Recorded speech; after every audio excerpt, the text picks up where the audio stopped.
But you work from your I work home, so for myself. For yourself, and generally can set your own hours. Mm-hmm. Correct. There's a lot of time that you put in on the committee reports. And committees, like I'm on special education, technology, curriculum. I'm liaison to the rec commission, and I attend a meeting here and there for the budget committee or whatever. And basically, it seems like you're out at least 3 or 4 nights a week on weeks. Friday's the only definite night that you're not out, and Saturday sometimes.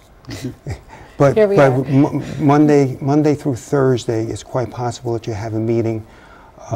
Fortunate, I start working at 5:45 in the morning, so if I scoot out at 4 o'clock to make a 5:30 meeting, it's possible. Negotiations take quite a bit of time, and that's an area that takes quite a bit of time. But you have the committee reports, you've got the school board, and then you have your homework to do on it. Mm-hmm. Because that's the other part that comes into play. As you're going into a meeting for curriculum, you need to be able to understand, they send out the information, you need to understand, you need to make the phone calls to the administration. Okay, what are we talking about? What is meant by this? So that's a lot of the other time. There's a lot of homework that's done on a lot of this stuff. Mm-hmm. So you can be a productive member of the meeting and understand where you're going, representing the students and the community's needs at that time. So it generally turns out to be at least 3 to 4 nights a week that you're out. Summers are a lot easier, but starting in September to probably April, May, it's 3 to 4 nights a week.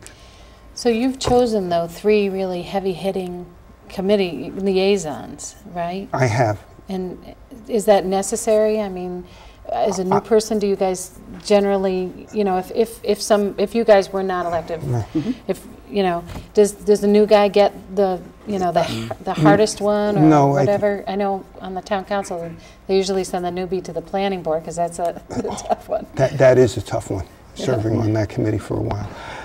No. You know what's funny about the school board is it's actually hard to get people off of committees because I wanted to do the special education committee, and he wouldn't give it up, and it's usually 2 board members, and the other board member didn't want to give it up. So it's a little bit different than the town council. Mm-hmm. It's the new person often, it's difficult to get the good ones. So where do you see your interest lying? Well, I know it's a huge time commitment, and this is where I'm going to credit my mom, so write this down, Mom.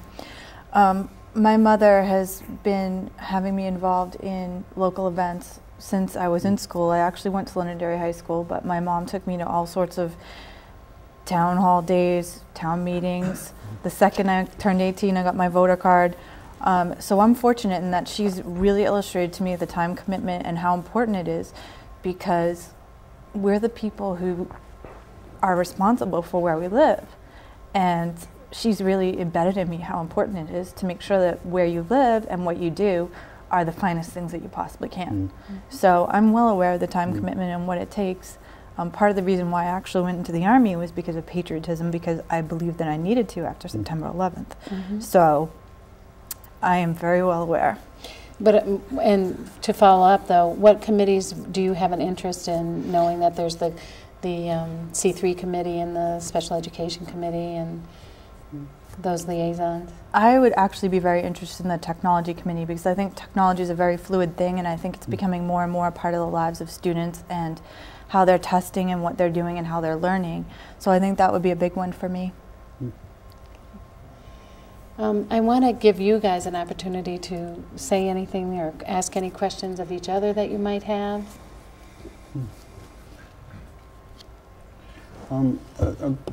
For you, one of the things that intrigued me was your interest in your freshness, your interest in the technology and bringing new ideas, and the fact that you have a 5-year-old, someone going into Moose Hill School.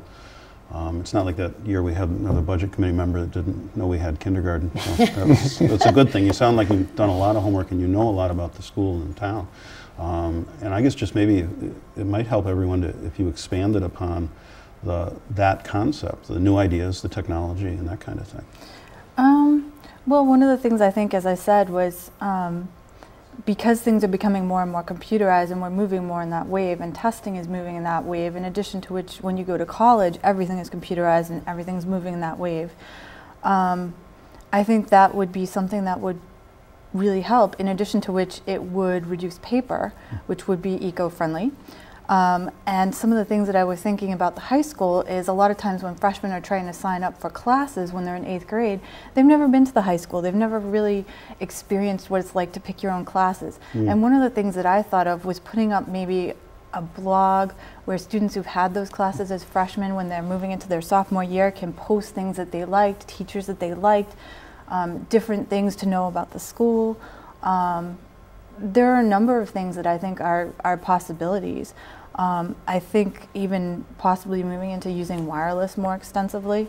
I would really like to see the schools go paperless, because that would really save a lot of money as well. So I think there's a lot of potential with it, and that's why I'm interested in it. Well, there is that movement right now for us to go paperless, so you know, we are heading in that direction. One of the things that I was wondering is that we put off building a new school district office for so long, because we felt that South School and the fire station and other things in our town have been more important. How would you, where do you see that happening in our future?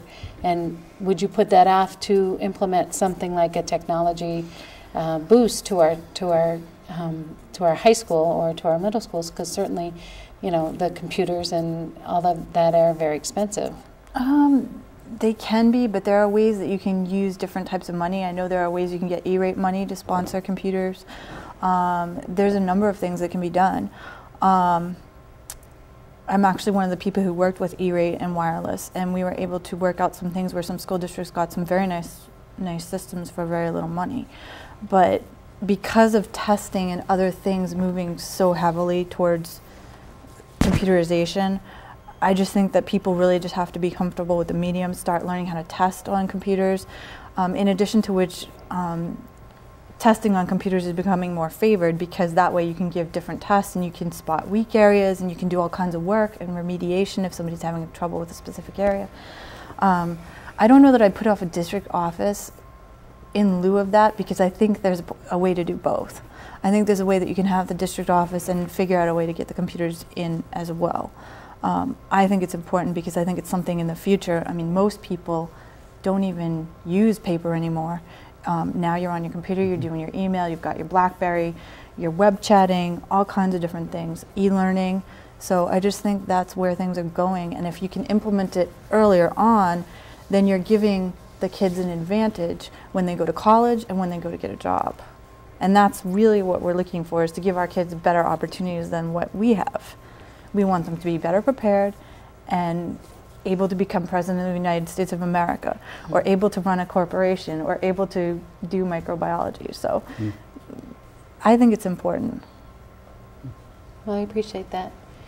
District office, well, I think I'll have to admit on camera that I was the guy that gave it the name the Clam Shack. It happened years ago, and I was just standing outside and I said, this was after we built the town hall. And I said, that looks an awful lot like a clam shack tacked on the side. And the name stuck, and the press has picked it up, and it's out there quite often. For those that haven't toured through the district office, it's quite a tour. It's very, very crowded. There's no room for people. It's certainly not palatial at all. There's a room there the size of one of my bedrooms, one of my small bedrooms. It has 4 people in it with a lot of file boxes, spanker boxes, and it is a difficult work environment. They had a situation where they had water leaks this year. It was built in the 70s when things were built very quick and not with as good construction as it should.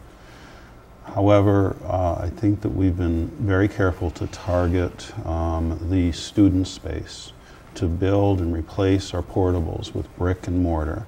And real simple brick and mortar, square buildings, simple buildings, to do that first. This year was supposed to be the school district office. The board waived that because of our economic times and because we wanted to see if we could help the town get the fire station through. The town has voted